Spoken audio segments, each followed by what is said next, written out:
मेंढर में जहां सियासी जमातों ने अपने अपने उम्मीदवार मैदान में उतारे हैं, जहां सियासी जमातों के बीच में जबरदस्त मुकाबले की उम्मीद की जा रही है, वहीं इंजीनियर अशफाक चौधरी जो वाइस चेयरमैन हैं डिस्ट्रिक्ट डेवलपमेंट काउंसिल के पुंछ के, वो भी मैदान में है। आज बहुत सारी तस्वीरें और वीडियोस हम लोगों तक पहुंचे हैं कि वो गली गली मोहल्ले मोहल्ले लोगों से मिल रहे हैं और वोट मांगने की अपील कर रहे हैं। इंजीनियर अशफाक चौधरी के मैदान में आने से नेशनल कॉन्फ्रेंस और पीडीपी की परेशानियां यकीनन बढ़ सकती हैं, क्योंकि वो काउंसिल के वाइस चेयरमैन हैं और जिस तरह वो लोगों में जाते हैं और लोगों को काम गिनवाते हैं।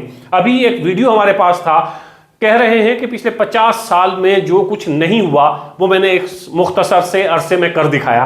तमाम सियासतदान ऐसा ही कहते हैं, जो पुराने पावर में रहे हैं वो भी अपने काम गिनवाते हैं कि हमने ये सब कुछ किया, अपने वक्त में हमने ये किया और बाकियों ने कुछ नहीं किया। ये तमाम सियासतदान ऐसा करते हैं। वो कहते हैं जो कुछ भी हुआ है इससे हुआ है और हमसे पहले कुछ नहीं था, हमारे बाद कुछ नहीं। लेकिन इंजीनियर अशफाक चौधरी मेंढर में बहुत जल्द सियासत के उस उफक पर उभरे हैं। इससे पहले कॉन्ट्रैक्टर थे और कॉन्ट्रैक्टर के पेशे से वाबस्ता थे, लेकिन डिस्ट्रिक्ट डेवलपमेंट काउंसिल का इलेक्शन लड़ा और फॉर्मर एमएलए जावेद राणा के साहबजादे को उन्होंने मेंढर में हराया। उस वक्त ये बहुत चर्चा का मौजू बने कि जावेद राणा के बेटे को इंजीनियर अशफाक ने डिस्ट्रिक्ट डेवलपमेंट काउंसिल के इलेक्शन में हराया था। उसके बाद ये काउंसिल के वाइस चेयरमैन बनते हैं और बताया ये जाता है कि मैनेजमेंट में ये बहुत माहिर हैं और चीज़ों को मैनेज करना जानते हैं। डिस्ट्रिक्ट डेवलपमेंट काउंसिल का इलेक्शन भी जीतते हैं और फिर पुंछ काउंसिल के वाइस चेयरमैन भी बनते हैं।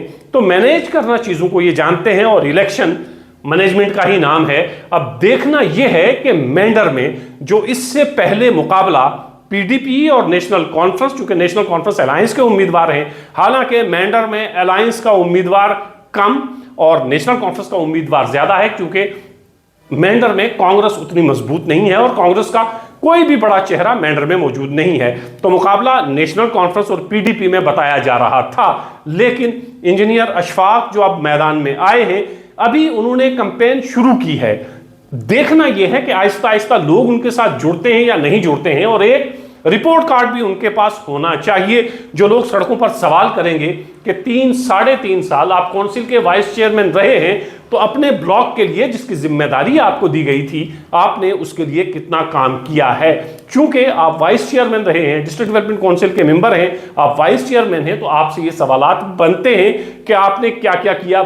वैसे सियासी लोग अपने काम गिनवाते ही रहते हैं कि ये तमाम चीज़ें हम ही ने की हैं, आसमान से तारे भी हम तोड़ कर लाए हैं, दूध की नहरें भी हमने बहाई हैं, घी के पहाड़ भी हमने दिए हैं। ये तमाम सियासी लोग करते हैं, लेकिन अब वोटर बहुत समझदार हो गया है। एक अच्छी बात हुई है, इन सब के बीच में वोटर बहुत समझदार है। सबसे कहता है आपको वोट करूंगा, लेकिन वो सोचता भी है, वो समझता भी है। खासतौर से यूथ जो बेरोजगार है, जो पढ़े लिखे हैं, वो समझते हैं कि रोजगार कहां से मिलेगा।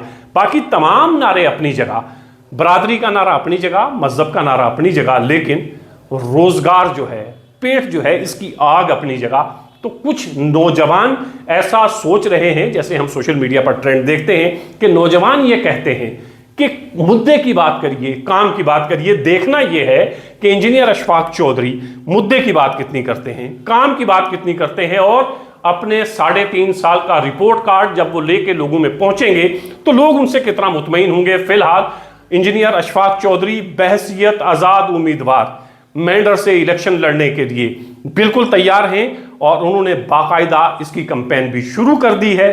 देखना है कि मेंढर में आजाद उम्मीदवार के तौर पर, चूंकि इससे पहले अटकलें लगाई जा रही थी कि हो सकता है इंजीनियर अशफाक चौधरी भारतीय जनता पार्टी के उम्मीदवार हो सकता है नेशनल कॉन्फ्रेंस के उम्मीदवार हो सकता है किसी और जमात के उम्मीदवार हों, लेकिन बताया यह जा रहा है और खुद अशफाक चौधरी साहब ने भी यह कहा है कि अब इलेक्शन इंडिपेंडेंट लड़ा जाएगा और उसके बाद फैसला किया जाएगा कि किस जमात में जाना है।